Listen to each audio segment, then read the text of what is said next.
Underground dialogue. We gon' tell the truth. We ain't scared like a lot of y'all. Matters who they are. Do we bow? No, not at all. Dropping bombs on this wicked world, so it gotta fall. Underground dialogue. We gon' tell the truth. We ain't scared like a lot of y'all. Matters who they are. Do we bow? No, not at all. Dropping bombs on this wicked world, so it gotta fall. From the industry to the Oval Office, we expose the darkest motives of them all and disclose what the protocol is. Thinking and moving logical, stopping every maneuver possible, and apologizing for truth is not optional. We gon' help you with what you go through, reshape and mold you, and sweep over them weak lies they told you. If you living with no clue, we gon' deprogram the old you, and you get to keep your soul What true. up, man? It's your big brother, K. Reno. It's your boy, Keith Stove. Y'all are tuned in again to another episode of the Underground Dialogue Podcast, where the name speaks for itself. And tonight, Yeah. the legend seat is hot as a firecracker right now, man. Yeah. Because this brother right here, we've been wanting to get him for a long time, and we got him, man. When you think about the city of Houston and rap and the sounds that define what this city is and what it's meant to so many people, this brother right here is responsible for so much of that from a production standpoint. But for those who really know his history and have known how long he's been around, he is also a great DJ. He's also a great rapper. A bow tie specialist. And he has ventured into the realm of podcasting, man. This man has produced music for too many to name, but we'll start with people like Big Mello. We'll start with the Woss Ness. We'll start with Big Pokey, Screwed Up Click. Anybody you can think of that's come out this city, they have rapped on a Harvey Luv beat. And we're glad to have our brother sitting in the legend seat, man. Countless contributions to the culture. The one, the only Harvey Luv, man. Come on, man. Come on, bro. Hey, man, I'm glad to be here, man, with y'all, kicking it, man, and it's a blessing. It is truly a blessing. It is a blessing for real, man. Man, we thankful to have you here, bro. Man, can you just real quick, before we really get into it, give us a few of the iconic songs that you have produced out of this city? We'll be here all day if you do them all. Just give us a few of them. I produced, of course, with Big Mello. That's who put me in the game. And my Woss Ness, I was the in-house producer for the Woss Ness, so I did all of the albums with the Woss Ness.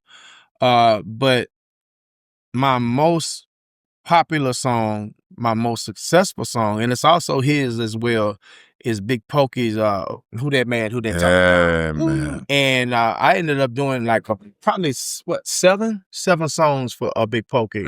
Keep My Name Out Your Mouth. Wow. Menage a Trois. Oh. Heavyweights, Gauge Play, Range Rovers. Damn. I did While Y'all Still Talking Down, so I did a lot of that too. So yeah, down in Htown. Man. DA. I also did Down Htown Part 2 on Hawk album too. And I did the HAWK for Hawk. Here recently, I did In My Veins for Kiki. Yeah. After the Laughter, I did for Kiki. Let me see. Did you do back for Lil O? I did. You did it? Okay. Got you. Replayed at Mr. Big Beat for their back remix. Yeah, man. Deuce Out the Roof. Yeah, absolutely. I did. For Woss Ness, I did. Deuce Out the Roof, Threes and Foes, Rolling Chrome. And it's all self-taught. Yeah. Or did you go to musical school? What's that? Perfect question. Yeah. I'm gonna tell you what happened. I was rapping at first. I was rapping before I was doing tracks. Okay. And I was rapping and DJing. I signed to rap a lot with Mello as a DJ. Mello put the wire in my back to go ahead and start rapping because he called me rapping to my. We was at his house. Yeah. And his mother was cooking. I never forget it. I'm in the room in his room just writing. Saying like, you gonna say that on the album? I'm like, no, I ain't. And it was a real popular song too. Crazy C produced it, but it was called I Don't Trust Him. Okay. So yeah. So I made that song. I made I Don't Trust Him, and so we put out everybody, me, Mello, Big Mike, and 3-2. Okay. And so we all got on the song and all that. And so the song was so popular and so, so successful. Yeah. I wanted to keep on going. Yeah, like bug done bit him. Yeah. But that was the jam though. Yeah, you so know? the second album, that was on the Bonehard Zagging album. On the second album, I came up with Fever. Now this time, Crazy C was, I was so fascinated, man. Shout out to Crazy C because I patterned my whole entire life. Wow. Behind Crazy C is truly my idol. It's it's a trip to have. A lot of people have idols. Yeah. But a lot of people don't have their friend as their idol. Yeah. You know what I'm saying? Somebody that I look up to. Man, Crazy C is that guy that you just you straight. Yeah. You straight. No, don't do that. Crazy C fly, here. yeah, fly right. Yeah. Put that up. Crazy C here. Crazy. Yeah. So I mean, like just for real, man. They're like, he's a DJ. I was a DJ. Yeah.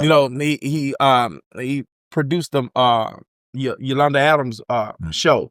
And so I wanted to be on the radio. I got on KCOH. You know what I'm saying? So it's just crazy. And so quite likely, he was with him being a producer. Yeah.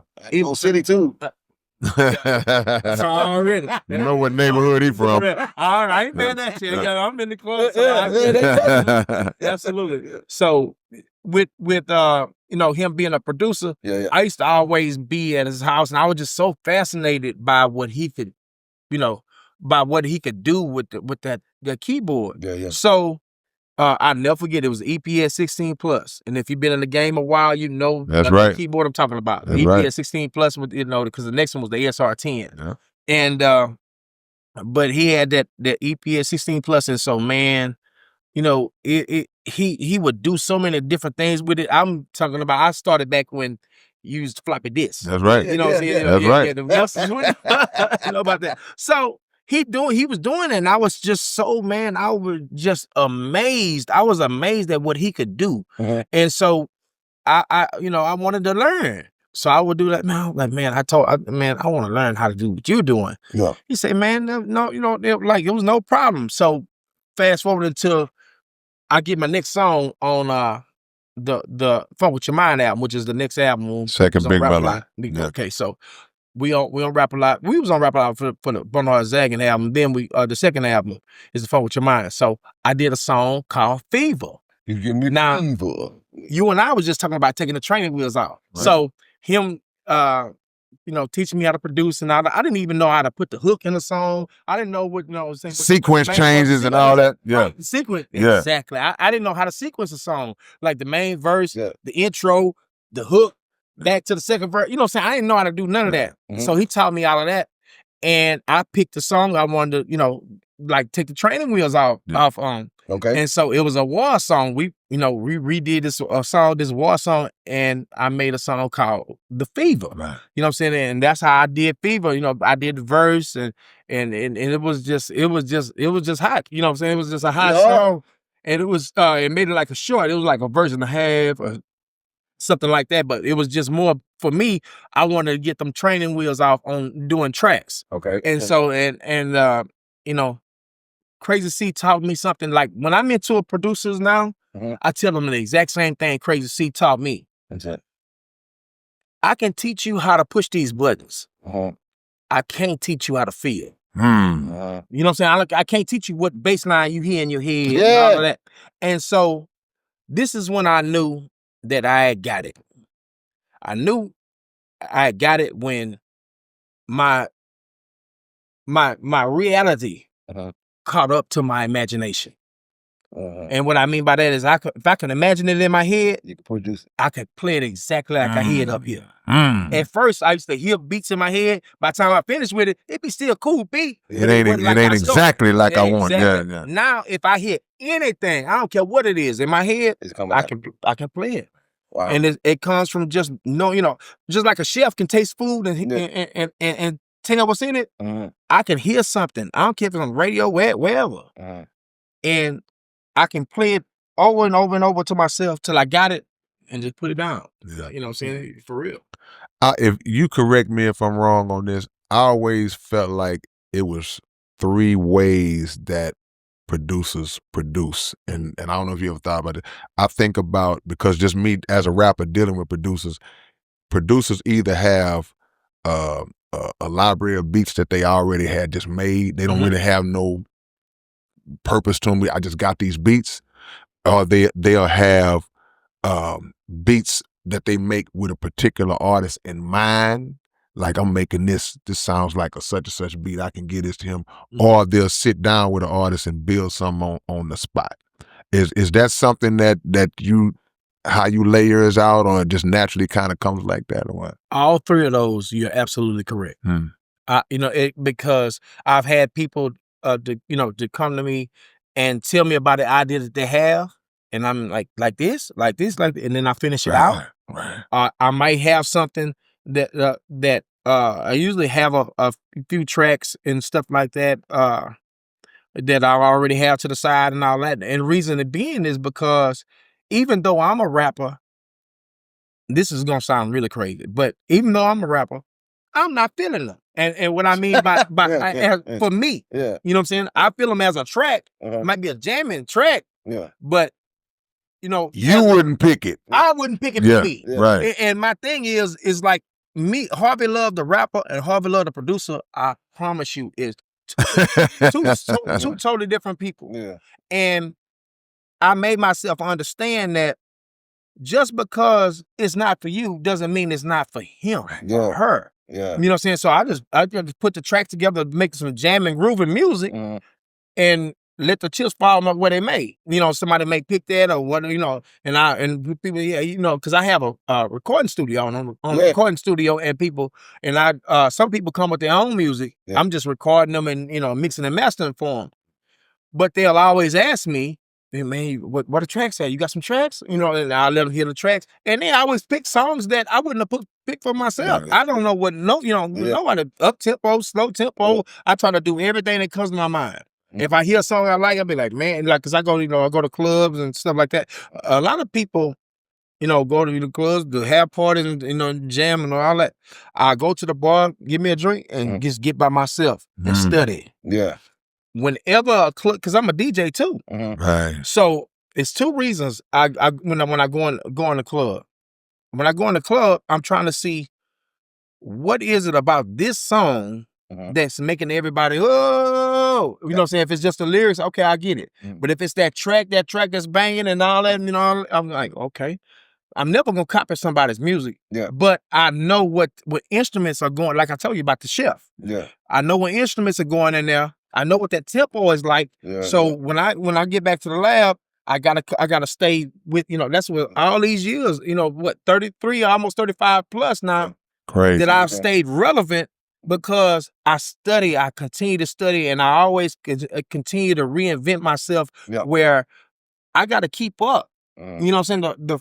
The minute you stop trying to, keep up with, that don't mean copying everybody, but you must be able to compete. Yeah. So the minute you stop competing, you're gonna be declared old school, and you'll lose your fan base and all this stuff like that. I have fans that wasn't even born when I started. Come on. Wow. You know what I'm saying? And the reason why is because I know what they like, and I'm not just making music just to be making music.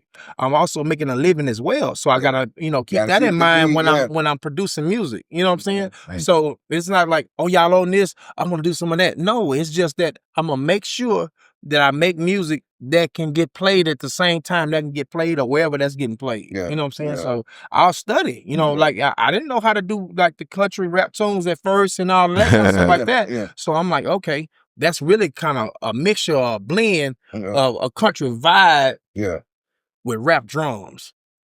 Put that together, and I start killing them. You know what I'm saying? So I start seeing what's going on. Yeah. Okay, the Zydeco groove. Okay, Southern soul.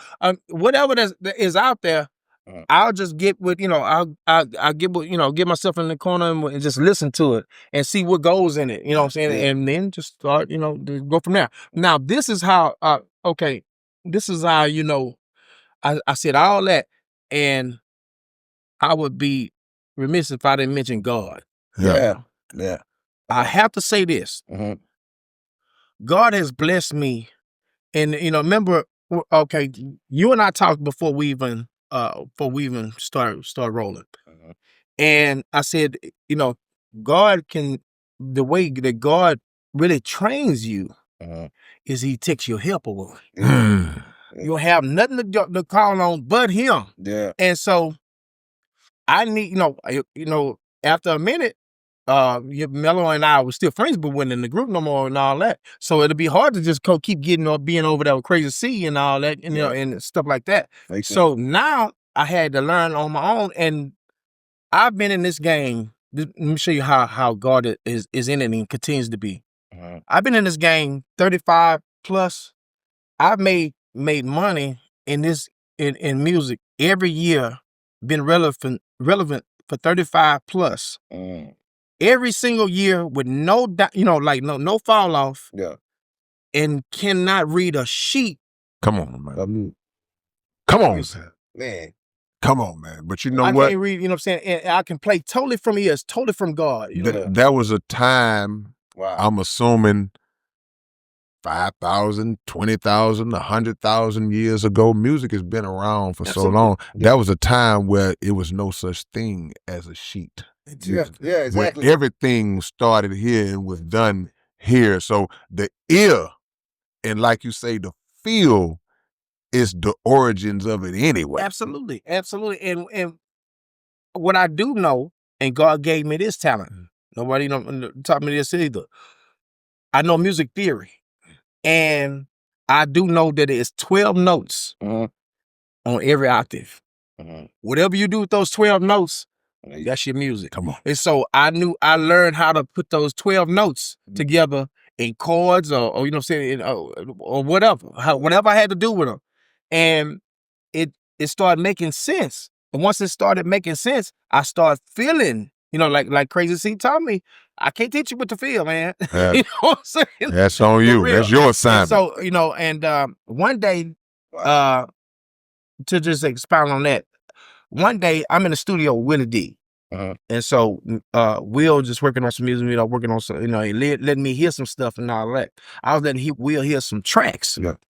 So when I was letting Will hear some tracks, you know, the ones that he was, you know, kind of really grooming to was the ones that, you know, that had my signature style, which was hard bass lines with the hard gorilla drums to go with it, the kicking drums. Boom, boom. Yeah. You know, I make drums that vibrate your chest. Yeah. You can't hear a real bass. Real bass, you feel it. Yeah. Right here. Using the analog. See, people don't. Yeah. I don't mind now because I done did 30, 35 years. Come on. Y'all listen. Come on. People, you know, one of the secrets of mine, everybody was going digital because of the clarity and all of that. Yeah. I kept the analog because it was warm. Come on. I kept the analog because that bottom is full. Yeah, you know what I'm saying? So I kept the analog for my drum, for my bottom, and just used digital at the top. You know what I'm saying? So that was always my, you know, still to this day. Yeah. You know what I'm saying? I done made a 35-year career with it now. So my deal is, Will, you know, and shout out Willie D. Willie, that's, you know what I mean? That's Will, one of my mentors. No Learned question. from him too. No question. You know what I'm saying? So Will was like, man, he say, man, you cold, man.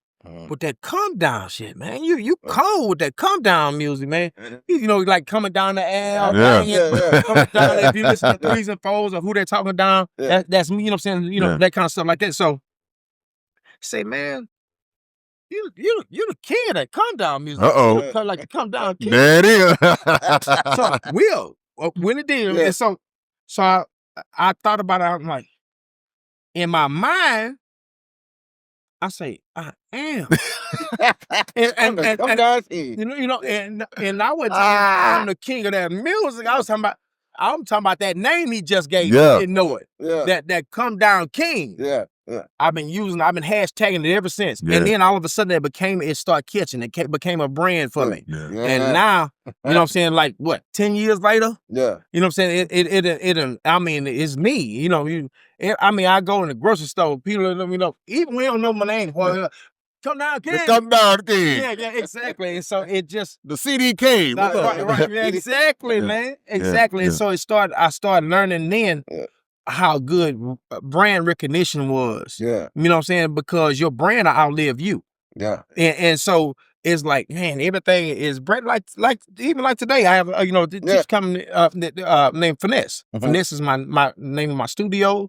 Everything, my record company, everything. So everything is about a brand. Yeah. And because it's subliminal, it'll be a way that people can recognize you because of your brand. Right. And so brand recognition. Plus, I took that in my business class as well. Brand recognition. People will know your brand without even knowing your name. Right. Exactly. Yeah, Exactly. but to give credit to Willie D, that's where I got that come down came from. No doubt. Most people, most brands that we rock with in general, we don't necessarily know who's the name behind it. We just rock with it. I wanted to ask you this, man, because you are from the beginning of this thing, man. You knew Mello when he was Curtis D.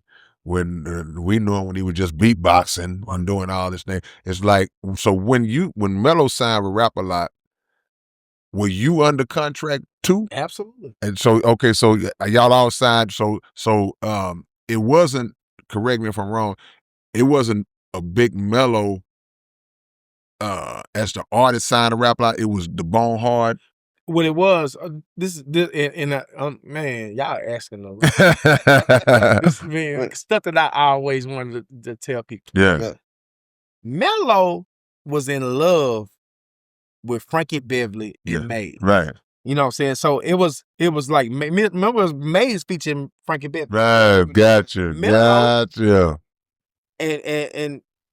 And for real, you know this. Yeah. Mello would always sing them songs. Always. So he would always On and off the stage. Absolutely. Yeah. We went to St. Louis all the way and didn't play the radio. Drove from Houston to St. Louis, didn't have to play the radio. He was the radio. And wake up, sing some more. We fall asleep. He wake up again, sing some. That was him. So he named us. Because at first it was just Big Mello, you know what I'm saying? We were just going to be, it was just Big Mello. Yeah. But when he added us, it was Bonehard Productions featuring Big Mello. Yeah.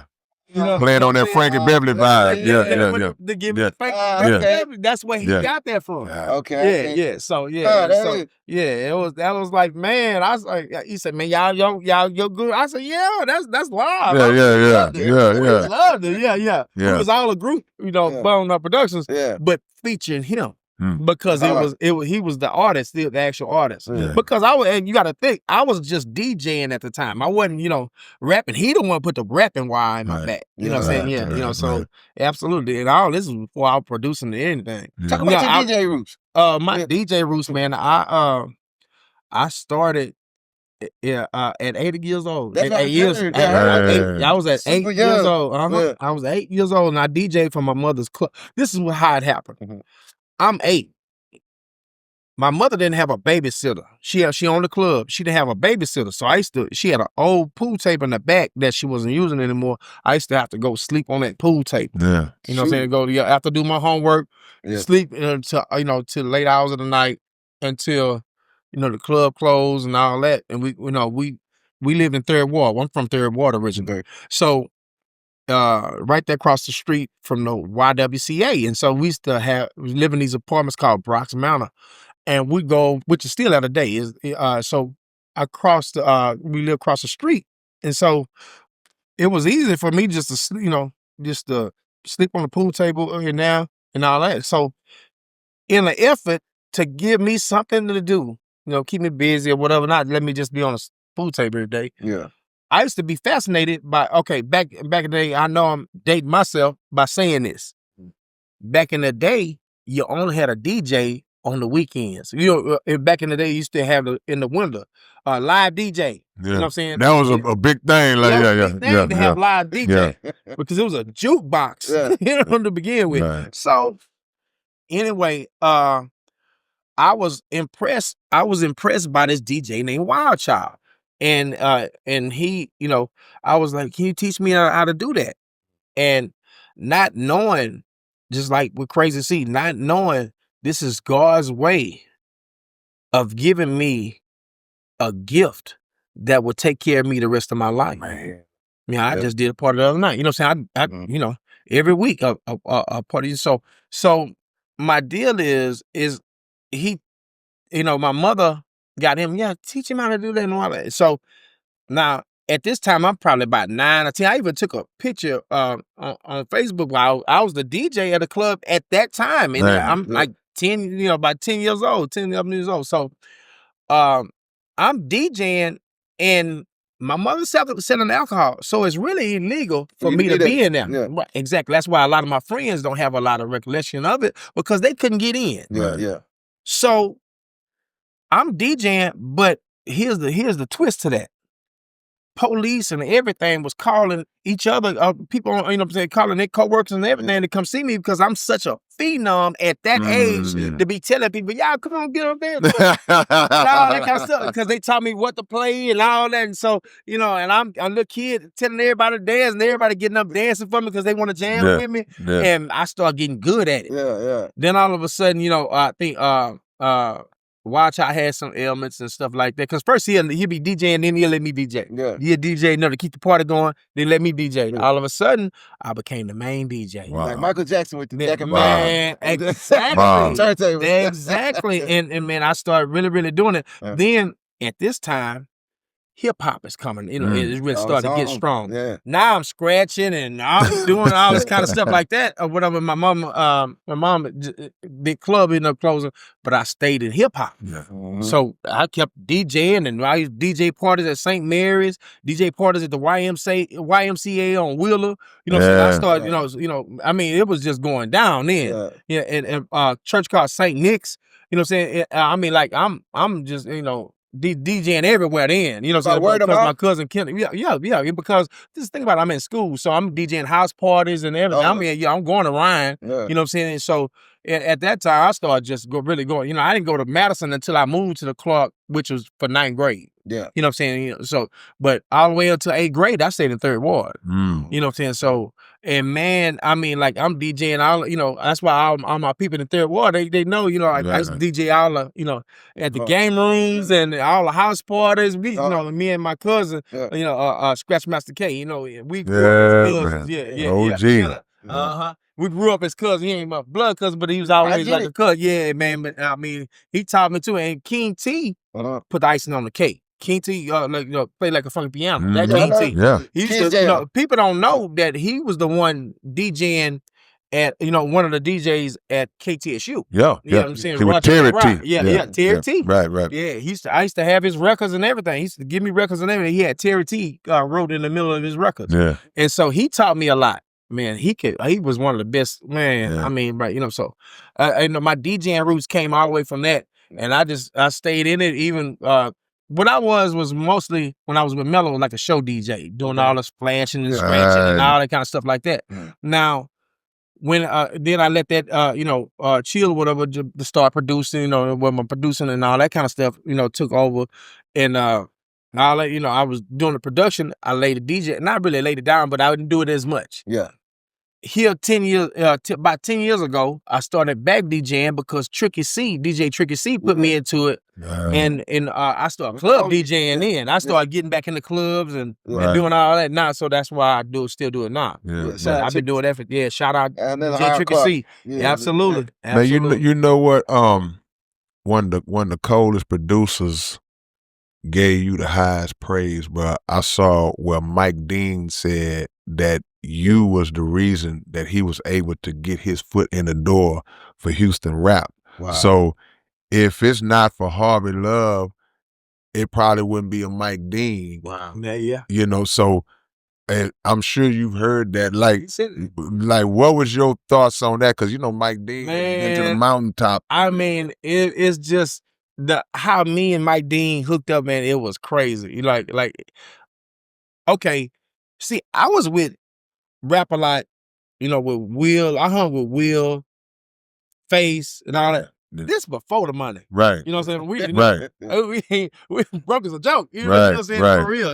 And don't mind, keeping it transparent, keeping it real, man. Everybody got a story. You know what I'm saying? So we didn't have no money. We had good music. They had money, but not like they have, they would have at this point, in the career. So my thing, I remember with Willie D had an S10 Blazer.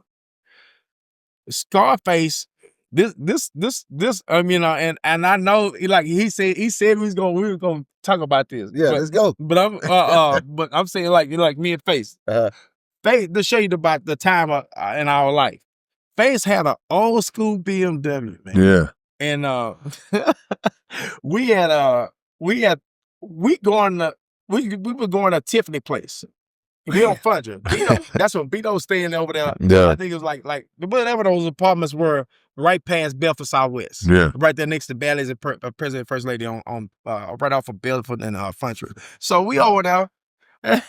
Me and Face, we going to see some girls. We gonna go see these girls. Face knew the girls, and it was gonna be an extra one for me. Yeah. That's back in the day, but she got a friend. She got a friend. So me and Faith, we rolling. I think we get ready to go over there something. But anyway, we go to the, we get in the car, we drive, and we get to the light. And I think he behind somebody, and the dude just taking too long the turn, or something happened with the dude. But Face started complaining about the dude, like, man, god damn, man, the dude won't drive. Come on, man, what is it? So anyway, the dude finally drive off. Yeah. Face hit the gas. You know what I'm saying? And he like, you say, what's wrong, man? And then all of a sudden, we see something like a drive shaft or something just roll out in the middle of the street. So Face just, he say, man, man, the dude, somebody drive the shaft and all that roll out in the street. So we still not thinking it's us. So it can't be us.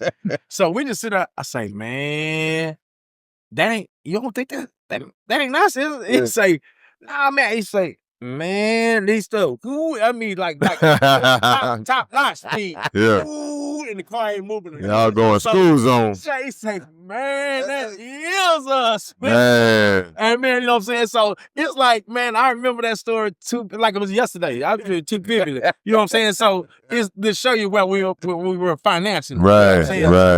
right. Now, man, he doing his thing. So at that time, Mike Dean, this is during the same time. The reason why I went back there is because this is I never, man, remember like the elephant. Yeah. It's raining one day. Mike Dean come to Beto house. We had just met him. Mm-hmm. Mike Dean come to Beto house. Looking for a job, some track. I'm a musician. Yeah. He had what's called a mini move. A mini move. What's that? A mini move is one of those little you ever seen one of those little keyboards? It's about this. It's real short. I know what you're talking about. Yeah, you play a mini move. Just really, bass got a lot of bass keys and stuff like that. A mini move is a synthesizer. That's all it is. Okay. So he had that, and that's all he had on his arm. Right. And want to just come play for us. Right. You know what I'm saying? All that. And so he and I connected, while he was playing for them. I was making him laugh a lot because, I'm like with Curtis, jokester. Right. Yeah, that's what I get. A lot of youngsters talking about roasting and all that. Yeah. I get that, but that term, but we rank. We rank on each other. We gonna rank. Yeah. I've been ranking all my life. That's why I laugh harder than anybody when they talk about me. Man, for real. So anyway, Mike Dean, like me when he try to send me on somebody, he'd be, like that. And we laugh with and so we would go out of town to, Austin, and they go always eat at Denny's, and everywhere we went, me and Mike Dean hang together. Okay. Because really, it's like we developed that bond, that friendship. It was really about on some laughing stuff at first. All of a sudden, then he started seeing my talent and stuff like that.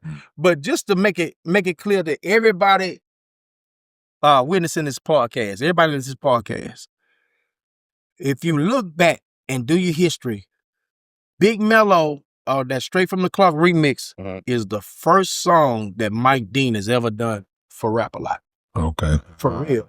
And so that because we had the connection with him, he was working, the work that he had done hadn't came out yet. Our album was getting ready to come out. Right. Yeah. You know what I'm saying? So we got him on there and all that. So Straight From the Clock.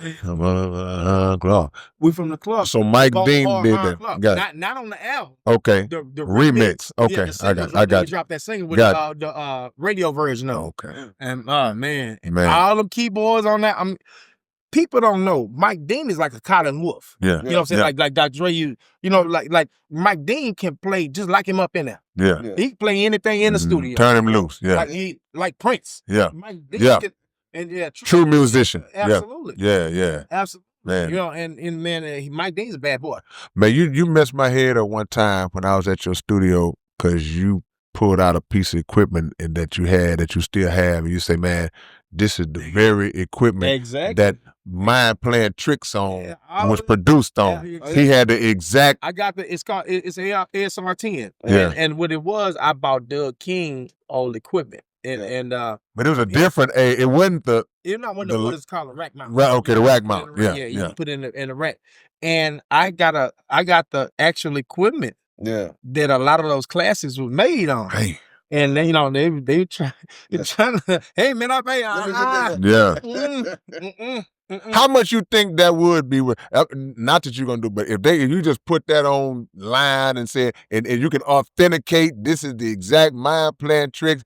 I mean, but price is definitely determined by whatever somebody is willing to pay for it. No doubt. You know what I'm saying? So let me say that. So I mean, man, what kind of price will you put on that kind of history is what I would say. You know what I'm saying? Like you know, man. And it wasn't just that song, but that was the biggest song.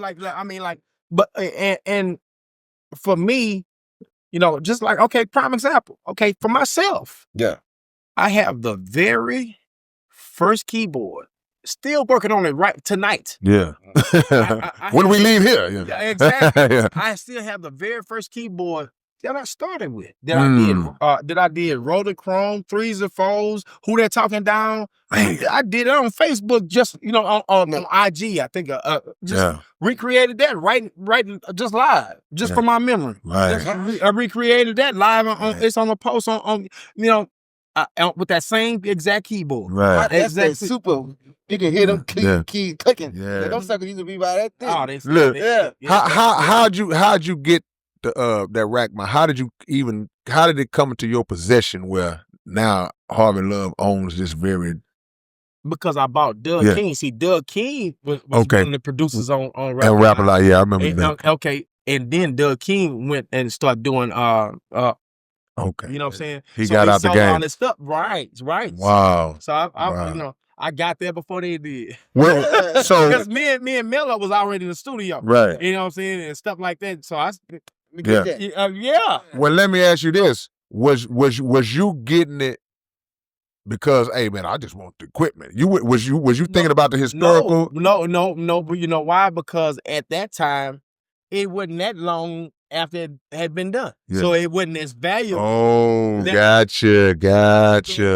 Wow. It becomes more and more valuable. You know what I'm saying? You know, and for real, you know, my kids gonna have to send that or something. Yeah, he ain't going nowhere. Nah. Yeah. And that's scary to me because my kids don't just value music like I do. Give me $100 for it. Sold. Yeah. So I gotta, hey baby, with Daddy gone, I'm telling you, this is worth a fortune. Right.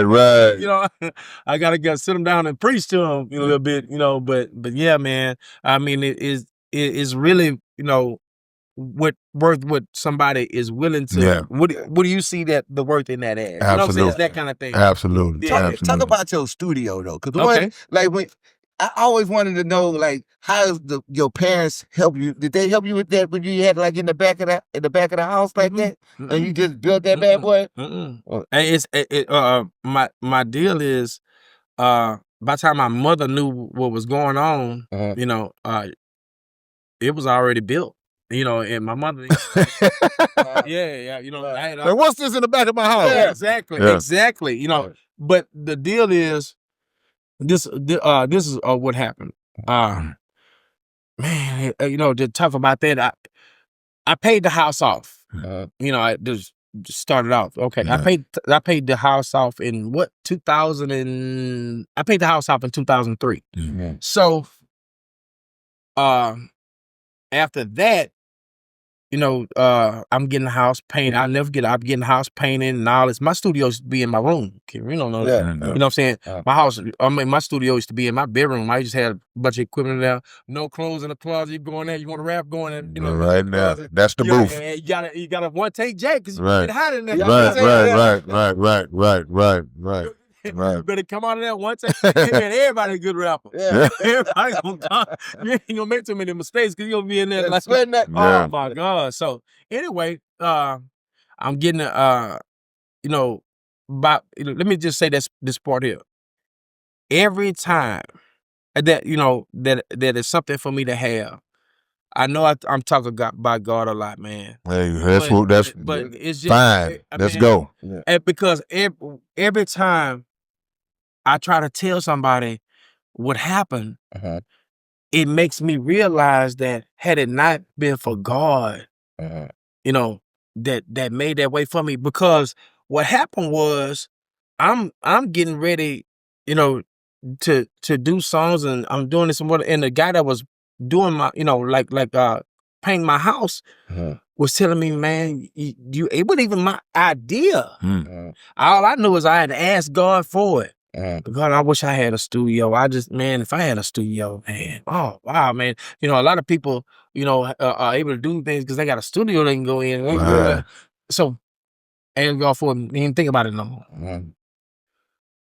This dude named Sam that was painting my house, he a contractor. So he painted my house. He said, man, you ever thought about getting a studio? I said, man, yeah, but I ain't got no, kind of money, and I don't want to rent a studio. Then I'd be hearing about all these people get their studio broke into, all this kind of stuff like that. He said, nah, man, I build houses, a whole house. He said, I can build you a studio right in your backyard. Wow. I was just back there, and the space you got back there is perfect for one. I said, it is? He said, yeah. I said, man, yeah, but still, I ain't got the kind of money to get. He said, no. He said, don't you own your house? I said, yeah. He said, you could get a loan. He told me how to do the home equity, home equity loan, all that.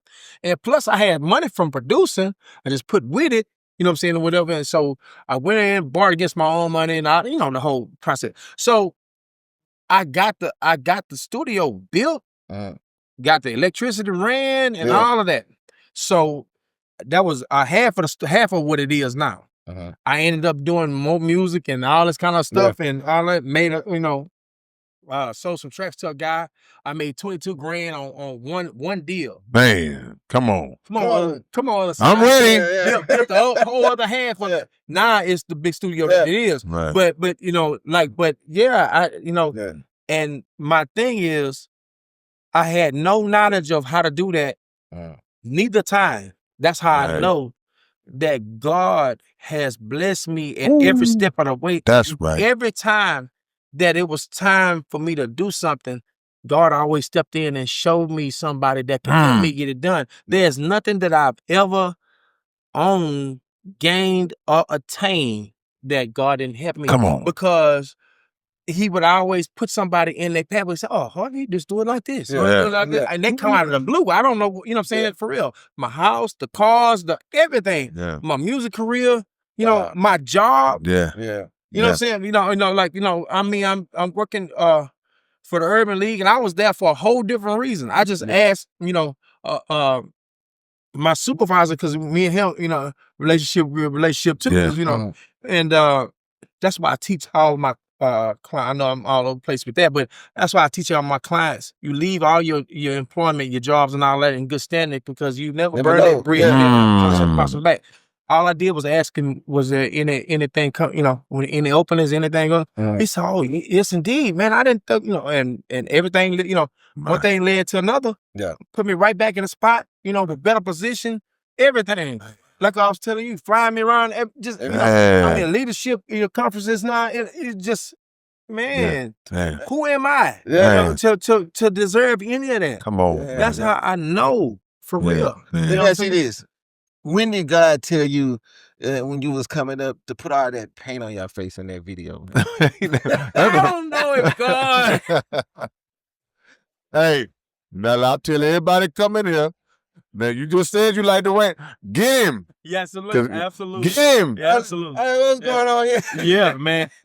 I'm gonna tell you what happened with that. Dead Presidents was the popular movie. Look at the time. Man. That was the popular movie. And Big Steve said, man, we gonna do it. Yeah. And it caught everybody's eye. I'm gonna tell you what happened one time though. I gotta say this. Man, I gotta tell y'all two things, man. Because every time, a lot of people always try to talk about the good things they all that, whatever. Talk about it all. Yeah, let's do it. Okay. Big Steve, he fools us in the we had a show at Bonehard one night. The Woss Ness had a show at Bonehard.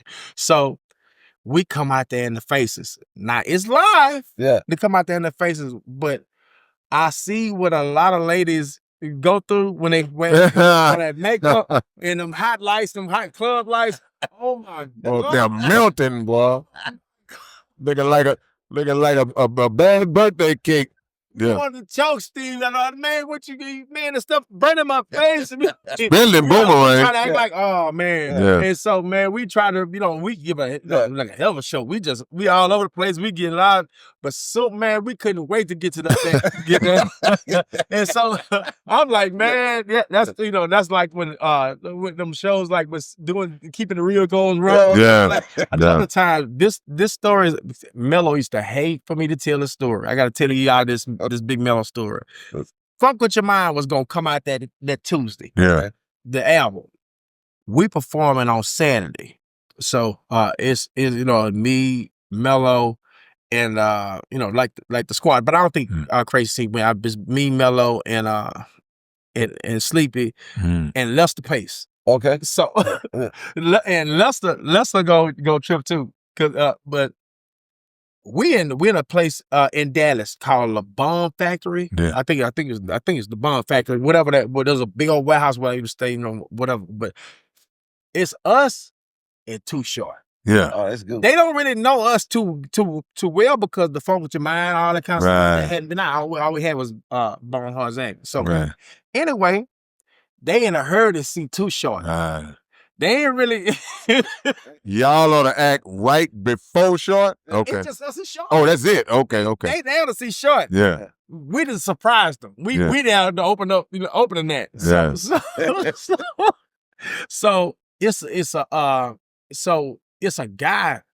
Mello, doing his thing, jamming, but they don't like. I always tell people if they don't know your songs, they don't know nothing. People just stand there. So you might think that they ain't liking them. It's just they don't know you. Right. They can't really rock out. Right. So all the artists, if y'all got songs that they know, hit them with them. Come on. Yeah. You know what I'm saying? And the song that you're promoting to be your new single, okay, I get that. But don't just hit them with a whole lineup of songs that they don't know. They don't hate when I see artists do that, man. I want to sing my new one. They don't know it, but don't hit them, get them first, man. Yeah, hit them. Yeah. Exactly, man. So Mello one of them, Mello one of them to hear about 5 new ones. 5, man. 5 hard. I mean, come on, Curtis. Well, he get it to them, right? Yeah. So and they let us know that they were not pleased. You know what I'm saying? They're like, you jamming, bro, but come on, Too Short right there. On Too Short already backstage, ready to come on out on it. Yeah. So they start Too Short. Oh man, Too Short. They start doing that, right? Man. So anyway, that made Mello mad. Mello started going harder. He doubled down. You witness it. He started just going hard. So it was a dude. It was a dude in front of him. It was a dude, and right there, like the stage is about high like this, so we up off the floor a little bit. But y'all seeing heads. But it's a dude in the front row. He's just looking like he about 2 or 3 people behind, but he right there in the front. And he just staring at Mello, and then he just looking like and biting his bottom lip like he tearing the Mello for Mello keep on going. So Mello, like really just making it madder and madder. Yeah. And so Mello started doing the show to him. Yeah, Mello ain't finna back down. Yeah. So that dude, that dude did Mello like this here. Like, I got something for you. Yeah. And he reached, but Mello thought he was going for a gun. Yeah. And he wasn't going for a gun. Yeah. He reached and got a penny. And And he like, what? Like, I'm talking about, like, no, hey, man, what?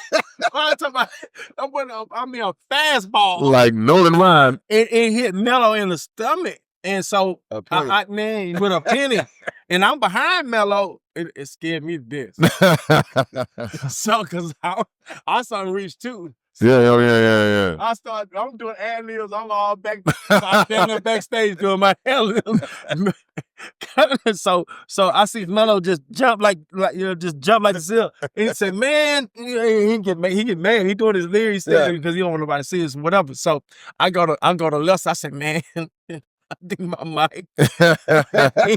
I think my mic messing up around, you know. And so Les was backstage. Les say, hello. And this is live.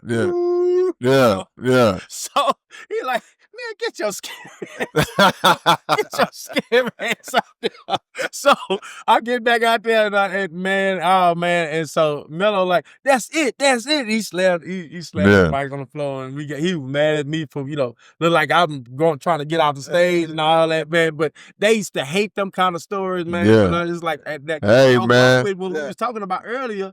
You know what I'm saying about it come with it. But to your point, man, I see artists, and I ain't even talking about with his Harvey. I'm talking about guys that they not known, but they'll do 3 or 4 songs, and that one song that be their best song, right, they'll try to do it last. I'm like, dude, you not known like that. You better hit him with your best out the gate. You know, but when guys gotta establish hits, why are you holding that back, man? It's in a crowd that don't really know you like that. You got a hit that may be known. Some man, do your best, man. You gotta win them out the gate. Yeah, man. Out the gate. Yeah, Mello was a character, and I don't like, and I say this all the time, like in Htown, we done lost a lot of legends, and you always hear the typical RIPs. You're gonna hear the Screws, the Pat. You don't really hear Mello like you should hear his name mentioned like that, and others like, you know, AC Chill, our brother, you know, different people. So I try to make sure I mention those brothers as much as I could, man. Greek was telling me this story, bro, and he wanted me to make sure I asked to verify. He said one day he was in Beef and Bun. And he was in Beef and Bun to try to get him something to eat. And he said he looked up and he seen Mello in Beef and Bun just in line. But he say Mello had on a disguise, like he didn't want to be seen. And Greek say he came to him and say, Curly, what's up? And he say, Mello told him, say, yeah, man, I don't really want to be seen today like that. But what made it funny, because Greek say, man, anybody that know Curtis knew that was him. Exactly. So you got on this guy. Body, y'all talking about, they know you everything about you, man. You ever knew Mello to like just break into that mode like that? He would. I ain't seen too much put on the disguise, but he would. Michael Jackson on. Well, he would be places where and you'd think he gone or something like that, or not around, or whatever. But he'd be right in the back room, and he would just, hey, that crazy weird. Yeah, man. You know, may rest in peace, man. No doubt. One of a kind, man. And I look back, and I was working, and I was getting ready to do an album, like it was we were doing an EP. Me and Mello was when he passed, and it's crazy, man. I was doing one with Big Steve when we still put the album out together and put it out when he passed, and also with Big Pokey when he passed. Wow. And so my thing is, I'm gonna say this again. You and I talked about, you know, when you know, God wants you to, you know, do your thing, take your help away. Right. Everybody, all 3 of the people that made Harvey Luv, all 3 of them that made me, are not gone away. Right. You know what I'm saying? Right. Big Steve, Big Mello, Big Pokey. Yeah. All of them gone. Yeah. And, you know, and I mean, in that order. Yeah. You know? Right. And it's like, you know, I look back at the 3 best artists I've ever worked with are no longer here. Yeah. You know what I'm saying? Yeah. So, and just not saying it to be sad, but just a fact, like, wow. The reality of it. Yeah, the reality of it, man. And is, you know, you only get to do this one time. Right. Tell people, you know, reach out for all you can. And I know there are a lot of things that I've missed because I want to accomplish so much and I only have, you know, so little time to do it, because one day we're not gonna be able to do none of this. Yeah. You know what I'm saying? You know, people like, man, you barely have this much time. You're doing your job, you're doing the podcast, you're making clothes, you're DJing, you're producing, you're doing these sessions. Max out. I'm trying to do it all. And Max the out. reason why is because I'm just in the mindset, and I realize that one day, you know what I'm saying, for real. You come to grips with your mortality, as Dr. Abdul Halim would say. But I'm gonna hit you with this, because you saying those 3 individuals that had such a big part in making you, they no longer here. But what's funny, the full circle part of it is that your contributions to their music has contributed to them living on. Yeah. Because of the song, you know, a lot of stuff you did with Pokey and Mello and Steve, especially Big Steve, because, you know, by him being the first to go in an early time, you know, it's like he didn't really, in my opinion, build up the work. Exactly. He has so much potential. So people will mention Big Steve, you'll hear his name mentioned when they start mentioning all the names, but there's no catalog to really lean on. We got a lot of Pokey, we got a lot of Mello. It's a lot, but we don't have that Big Steve. Yeah, a lot of it, you know. And at least a little bit of catalog that he does have, even after his albums. Yeah. It just never came. Right.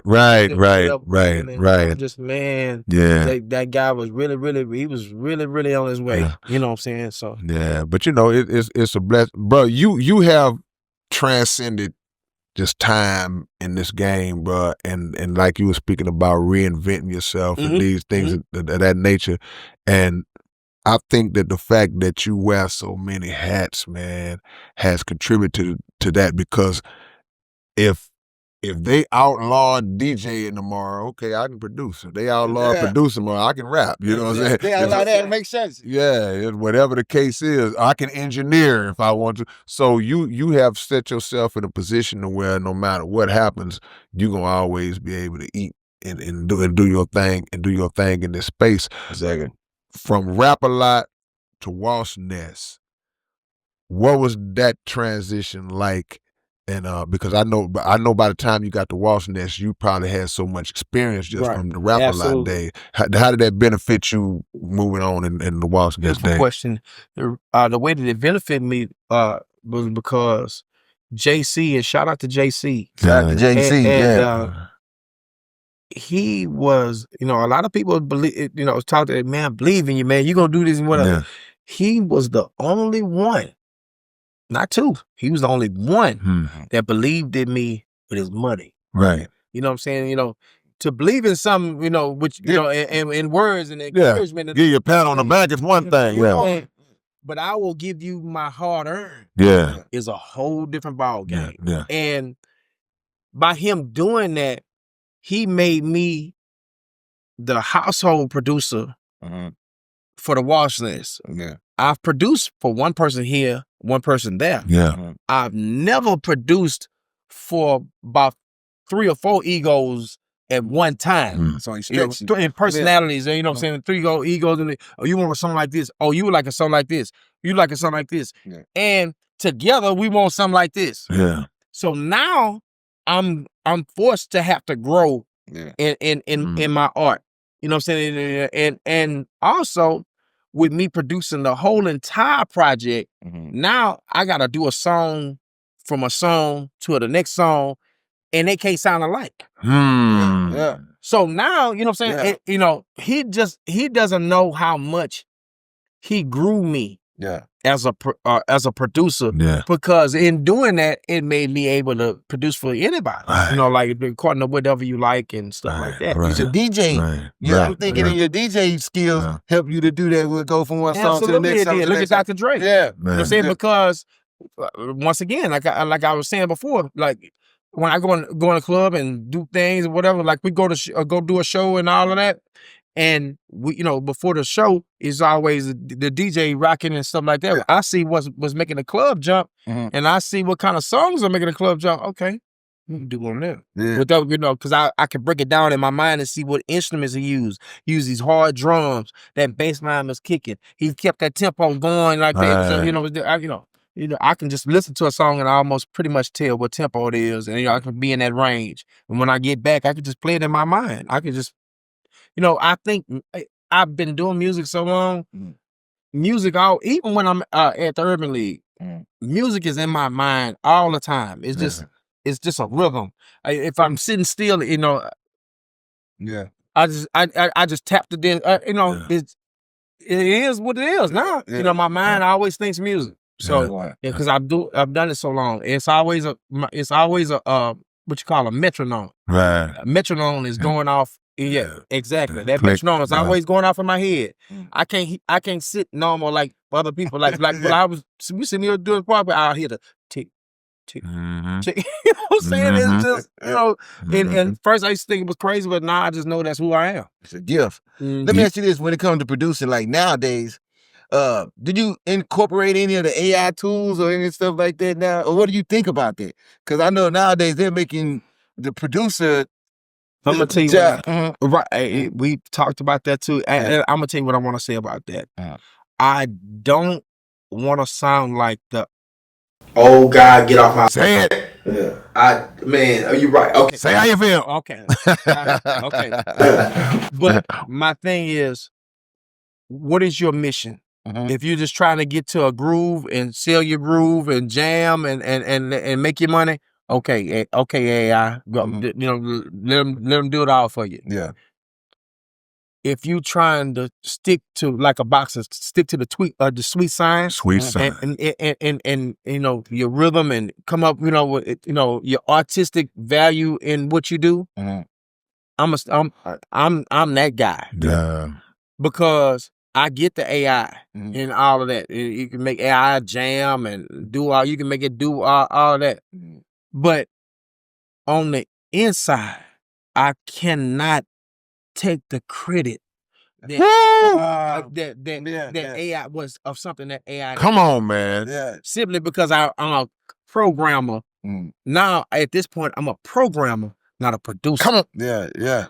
You understand what I'm saying? So I have to. It's for me. For me, it's about programming these tracks. These tracks that I'm producing. I'm programming me, not the AI. Yeah. I still feel music. It's over for me when I don't feel it here no more. Yeah. But long as I feel it, I don't care if I'm 70. Yeah.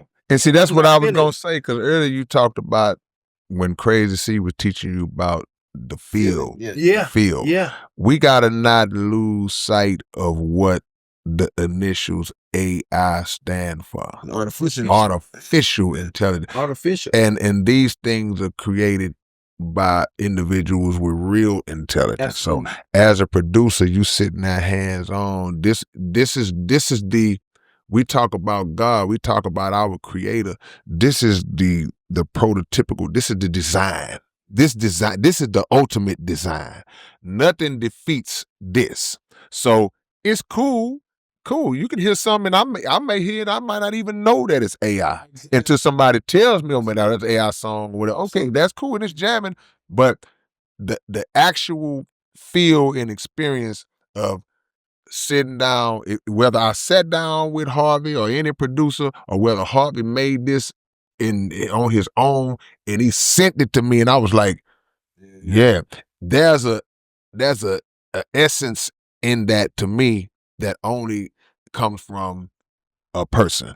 You know what I'm saying? And that's just my opinion on that. Right. You know? No, I mean, I have to, for me to be confident about something, I have to have an overwhelming, part in it. Yeah. Like, you know what I'm saying, about something. I can't present something to you that was just already created and I just emailed it to you. Yeah. You know, you steady telling me, well, man, that's pretty good. And I'm like, how I'm supposed to, you know, I mean, I have to be transparent. Before I be real with you, you know what? And Some people don't care though. Yeah. Some people don't care because that's the best point. If you have pride in your craft, then in your mind, you like say, I can't take credit for that. I didn't do that. You know what I'm saying? And I'll tell you exactly who doesn't mind. I tell you right now who doesn't mind. The people that started with that. Come on.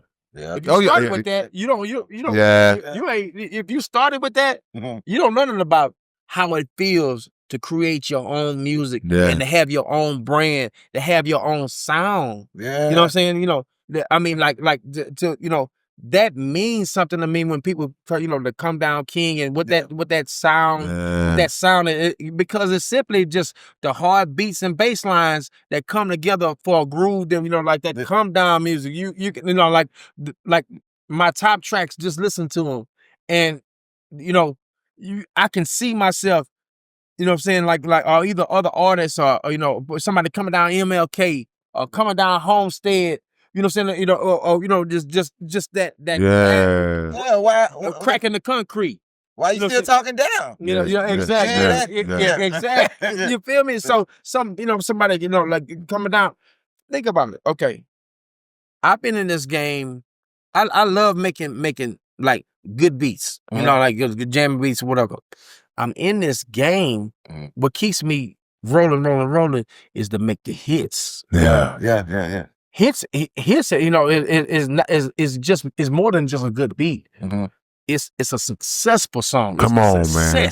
You know what I'm saying? That's the hits. Yeah. You know, the classics. Yeah. Like I can go in a club now and still hear who that talking down. Najee Trois. Yeah. You know what I'm saying? You know, your threes and fours, Rolling Chrome, or Deuce Out the Roof. Yeah. When I can hear those songs, and it's them songs from. Come on, man. You know what I'm saying? For real. You ever heard your songs on the AI when they switch it around to like blues? I haven't heard. I have not. I've been looking at I've been looking like they gonna get you at some point. Yeah. You know, it's just something they tamper with. My deal is like I hear those classic songs, and that's what I'm proud of. Yeah. As opposed to, like I say, you know, the AI music. I love the sound of good music. So if you hit me with some good music, I'm just gonna listen to it, whatever. But as far as for me, myself, I can have pride about songs that I had something more to do with. Yeah. You know what I'm saying? I had, you know, I put them drums in there. Yeah. I did that. I didn't know. I mean, I like the you know, producers will know what I'm talking about when I say this. The sound packs and stuff like that. But when I get a sound pack, and I'm talking to you producers now, when I get a sound pack, I just break the instruments down out of it because I like the nice instruments that's in it. Then I just do my own, you know, I do my own sequence or rhythm with it. Okay. You know what I'm saying? You know, and I you know, because I use sound packs just like anybody else, but I look for you putting out the raw elements. Exactly. Yeah, you know, I want this. I want that kick. Right. Yeah. Just like not like and producers gonna understand what I'm saying on this again. It's just like a lot of times with Fruit Loops, you know, you're just taking these loops, stacking them together, you make a track. Come on, but now man. They got it to where you can go ahead and do your stuff in it, you know, and all that. But I want to have more. I like control in music. The pride is in the process. So when you put it together, you actually, if you hear do do do do do do do, he with his hands went do do do do do do do. That means something from the time of sitting at the board to it's in the club and we performing and everybody going crazy. You're going to have a better sense of accomplishment off of that than, you know, now, okay, cool, you get it another way, I ain't knocking, but I'm just saying for people who want to understand the principle, bro. Yeah. The principle in that is like, man, it's like, okay, somebody bought you some food compared to somebody cooked you a home-cooked meal from scratch, and they sat there in that kitchen and then put it together like that. And the one that cooked it, how they gonna feel it? What? And when they see you eating and going, they're gonna be exactly. That's what I'm talking. Baby girl gonna be back there like, yeah.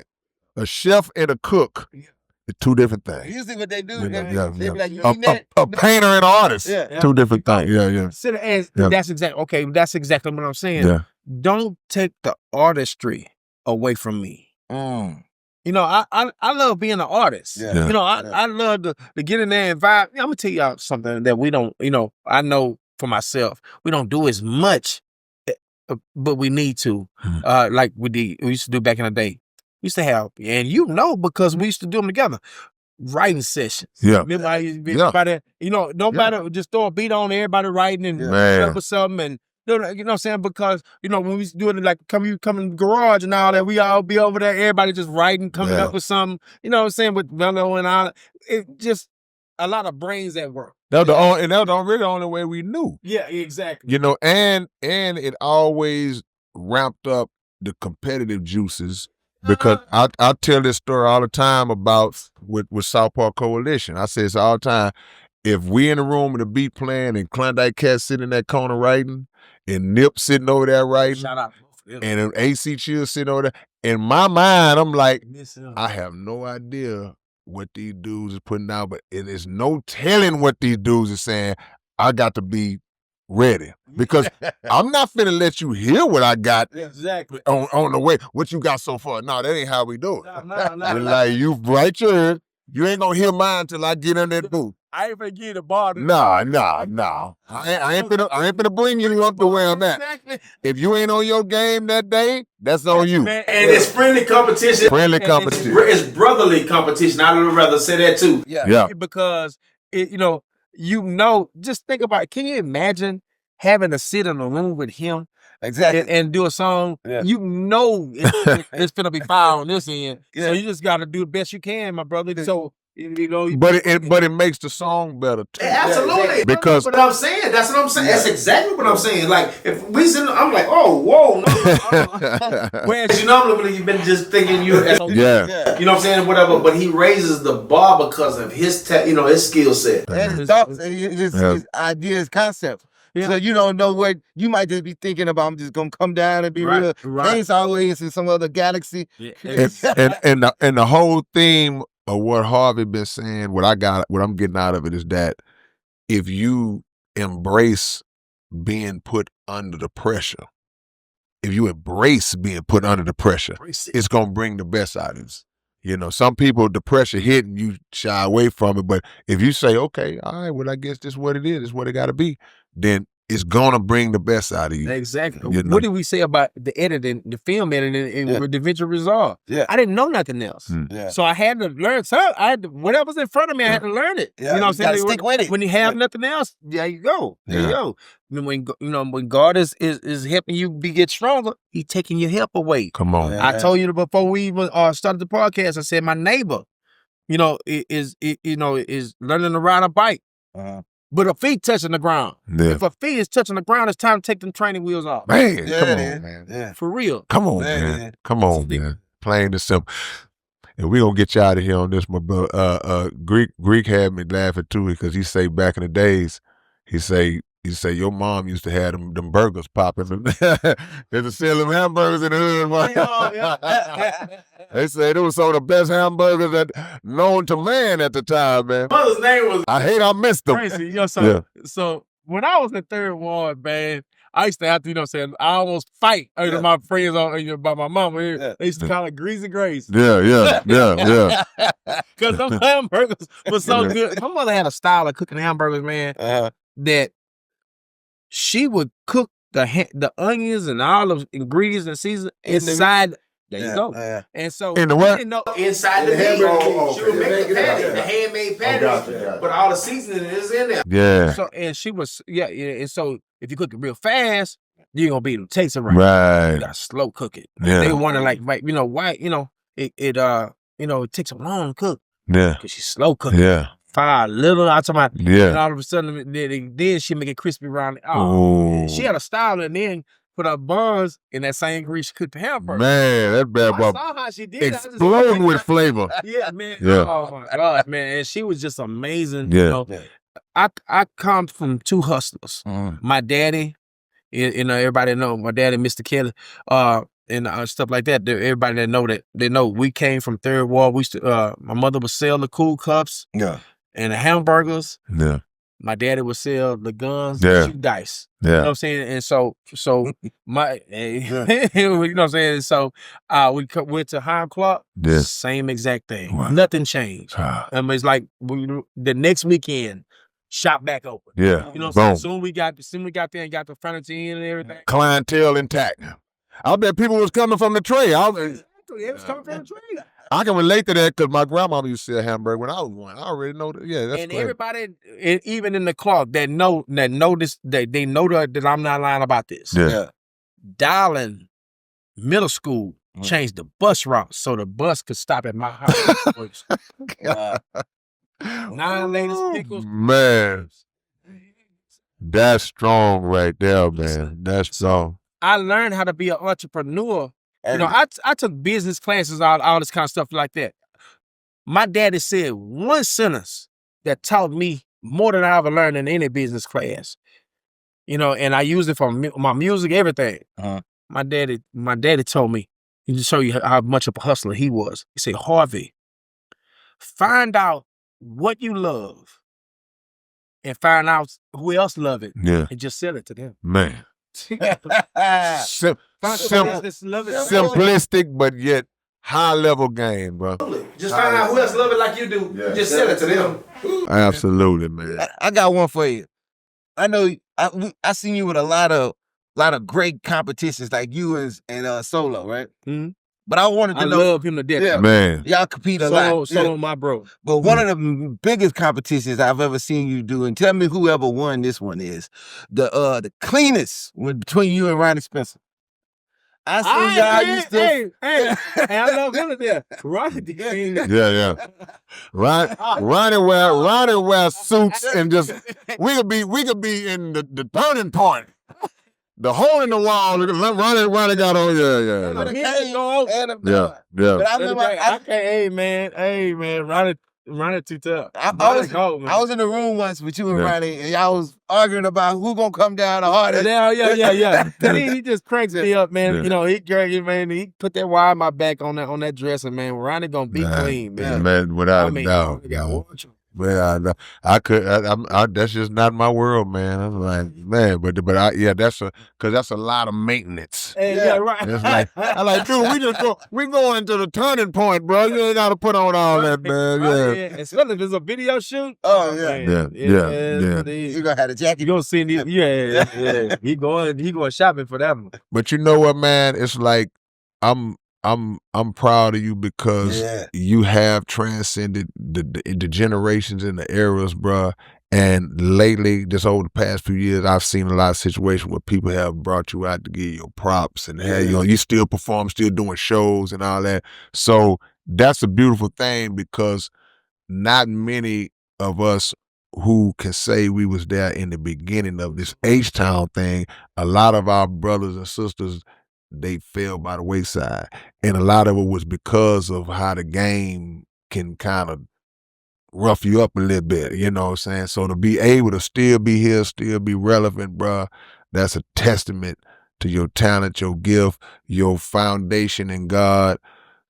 What do you got coming out, if anything, they need to know, social media and without a doubt. And I will. And I just want to say one thing about that as far as what you saying about the longevity and the stuff like that. The reason why, for me, I think that I've been here so long and continue to be here, aside from just, for God's blessing, God's grace. Yeah.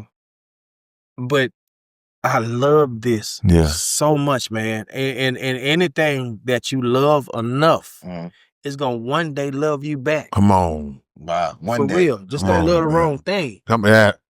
That's the key. And one thing, is going to always love you back. Just like, okay, a job or whatever, you're going to get a promotion or whatever on that job because you're going to love it so much to whereas you're going to do so much to be better at that job. Okay, at this craft. I love this craft so much, man. I love it tonight. I'm talking about tonight. Right. As much as if not more, than I loved it when Mello took me to rap a lot. Hey, wow. Come on. I don't know what I would do without music. Yeah. You know, for real. And we ask people that question sometimes. We say, man, if you wasn't involved in music, what would you be doing? And a lot of people, they like, I don't know. You know? It's just really I mean, and I know this is going to sound crazy. Musician, astronaut. Yeah. Musician. Give me that musician. Yeah. Wow. Yeah. Because of me, I you know, that's your makeup. Yeah, that's what makes me work. Right.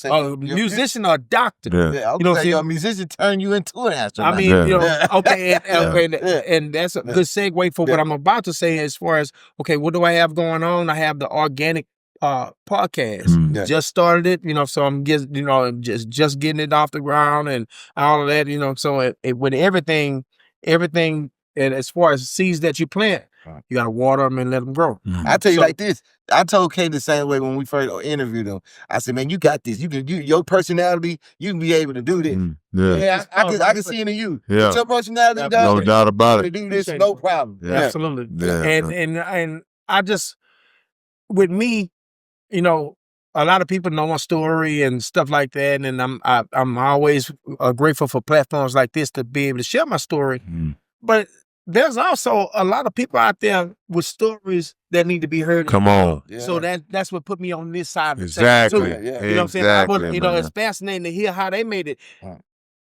The only thing to me that's more important than the story is the backstory. Come on, man. Exactly. You know what I'm saying? For real. How did it get to this? It got to this. Exactly. You know, that's just what we talking about the shows. And they don't see that ride to the show. Come on, They don't see how, like you say, the flat that we had on the way there. Come on, or the traveling and all that. You know what I'm saying? They don't see, you know, we done had a good show, how we be in the dressing room. You know what I'm saying? You know, after the show, like, man, we rock, you know, they don't get to see that. They just see that we did the whatever the performance it was. So my thing is, I love a good backstory. It's a difference between a child who got the radio and he listened to the radio and that child that takes the radio apart to see how it works. You know, and that be the difference. It's like, nah, it's something different about him. He wants to He wants to know how this thing does what it does, they man. Call that reverse engineering. Yeah. That's exactly what it is. Yeah. Last one just popped in my head. Okay. You produce for everybody. I know I've rapped on many of your on features. I've done features with guys that say, okay, yeah, man, Harvey did the beat, so we're gonna do it at Harvey. Okay, I agree. Exactly. Yeah. Who in Houston and outside of Houston have you not produced for and work with that you want to work with? Like, this is known artists out here. Anybody that you say, man, I've never done nothing with this guy. It's gonna sound like the political, you know, like the political thing to say, but it's the truth. Right. As far as working with people, I just want to work with, man, you know, like good artists, because I love making good music. I just, you know, and so my deal is I could say this artist or that artist I haven't even worked with, you know, but man, I just love making it, because I could take, you know, my talents and somebody could take their talents or whatever. It could be an artist that has never been heard of, but just got a skill set that's through the roof, and we can make a hit that becomes a classic for a long time. And so, you know, versus I could take my talents with to an artist and he bring his talents to the table that's known, and we make a good song, but maybe not as good. That's whatever. Facts. So for me, I just don't be having that preference. I always want to work with superstars like yourself. Yeah. So like, trust me, you're a superstar. You know what I'm saying? So, but my thing is that's what I'm saying. But I'm saying, like, I say that I don't turn no artist down as far as is good work. Yeah. If you bring good work to the table, man, let's get it on. Let's get it on. Yeah, I don't turn nobody down, because love that. You know, I was that little guy. Yeah. You know what I'm saying? And you know, and if somebody had the mindset of, nah, he ain't did nothing yet. I don't want to, you know what I'm saying? It's like, it's like not giving somebody a chance to be great. Man. You know what I'm saying? And if God has ordained you to do something great and all that, who am I? Come on. Who am I? Who is Harvey to step in your way? Come on, man. Come on. You know what I'm saying? Who am I? Who the hell? Who am I? You That's know what I'm saying? right. You know, I want to, if anything, I want to be obedient and help that Come get to on, where it needs to man. be. And Come how, on. how would For you real. be Harvey Luv without showing the love? Without the love. There you go. There I'm you just go. Harvey. Hard. Yes, indeed. You know, and you can catch me let me spell it. Yeah. At HARVEYLUV at Harvey Luv. That's my IG. And my real name is Harvey J. Kelly. Yeah. So you can catch that on Facebook, organic on YouTube, and the organic is spelled RGANNIK. Man. So you can catch me either way. You know, I'm easy to find. Yeah, No doubt. He can't read the music and he can't spell. That's right. Absolutely. But guess what? That part. But he gonna slide that fire up under you, man. Man, the one and only Harvey Luv, man. It's been a pleasure, man. It's been an education and history lesson all at the same time, man. We appreciate you. I appreciate you too. Man, that's a blessing to be here, man. Man, it's your big brother K Reno. This your boy Keystone. It's the Underground Dialogue Podcast, man. We Big brother K Reno. Look, man, the Underground Dialogue website is back in function. We back in motion, man. If y'all want Underground Dialogue Podcast merch, whatever you need, go to undergrounddialogue.com and check us out. And always make sure that every Wednesday night, y'all are checking out the Underground Dialogue Podcast right on YouTube, 9 p.m. Central Time. Yeah!